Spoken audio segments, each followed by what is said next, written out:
Let's address a big myth in homeschooling, the idea that you need a dedicated homeschool room. Spoiler, you don't. Today, I'm sharing lessons I've learned over 8 years of homeschooling for kids in spaces that were anything but Pinterest perfect. If you're feeling overwhelmed by your setup or your lack of one, stick around because this video is for you. Before we get there, do me a quick favor, okay? Free to you, I promise. YouTube tells me that about 70% of you are unsubscribed. So let's go ahead and fix that real quick by hitting the subscribe button and give this video a like while your mouse is moving. All right, my friend, let's go ahead and get going. First, let's address the elephant in the room, or the lack of one. A homeschool room doesn't guarantee success. The beauty of homeschooling is its flexibility. It's about creating a learning environment that works for your family, whether it's a corner of the dining room table or the couch. Homeschooling is about mindset and adaptability, not square footage. Here's how we've made it work. Instead of a room, we've created zones. So the kitchen table becomes our computer spot, so we can see screens to make sure everyone's on task and be accessible for support. The living room is for reading and clipboard work, and the breakfast bar doubles as a math desk while the kids are eating breakfast. I have set aside one kitchen cabinet that the kids can kind of get to that houses all of our in-use curriculum so we can clear off the kitchen table when we need to. But the rest of our occasionally used or not in use curriculum and books are on another bookshelf in another room. Out of sight, out of mind, and not cluttering anything. Tools like plastic storage bins, storage ottomans, and baskets keep our smaller supplies, cards, and other small books organized and portable. So cleanup isn't an issue. Time management is like the foundation of all of this. We break learning into short sessions, often aligning them with daily routines like meal prep or nap time. So if you are able to kind of make life skills one of your lessons for your kids, maybe that flows right into lunch prep, right? If you've got younger kids, nap time is a fantastic time to focus on getting that one-on-one moment with your older kids. So this might be a very personal thing for your family, but it's something that we've really found works well to just be flexible on, and it's definitely going to change with your season of life as well.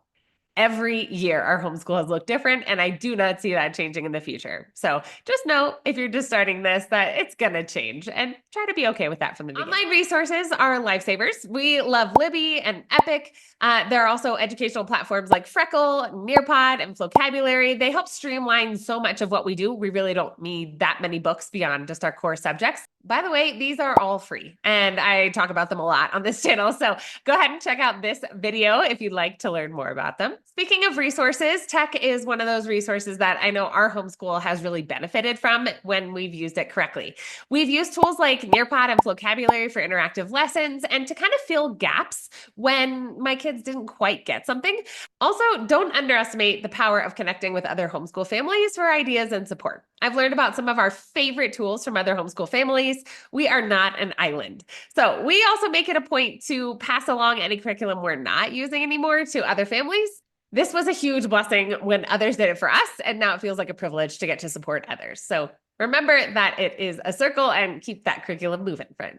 Perhaps an unpopular opinion, but not having a room can actually be a gift. It's made us more creative and resourceful. My kids know how to adapt, think outside the box, and learn anywhere. They also get to know themselves better. Some might call these study skills. Things like needing quiet to focus or preferring being in the sunshine, flexible seating like hammocks and beach towels on the grass, and a pillow fort for certain subjects like reading or writing and having that kind of little snuggly space. These are preferences and might even lead to knowing themselves better so that they can ask for supports like potentially listening to an audiobook while turning the pages of the same physical book. These are all things that our kids have done. They've continued to learn about themselves, and it's one of those things that I cannot manufacture. I have to watch them, see them, experience this. And I'm really grateful. These are not things that happen in a classroom from my experience and my time as a teacher in a classroom. And so having the flexibility and the time to let them discover these parts of their personality and their preferences, that's really important to us. So the biggest bonus is building family bonds and creating a love of learning together. If you've been waiting to start homeschooling because you don't have a dedicated room, please stop waiting. You can create an incredible learning environment right where you are. And go ahead in the comments, let me know where your family does most of your homeschooling. All right, you guys, don't forget to subscribe for more practical tips to make homeschooling work for you. And if nobody's told you yet today, thank you. Thank you for doing what you're doing. It's really important. Happy teaching, guys.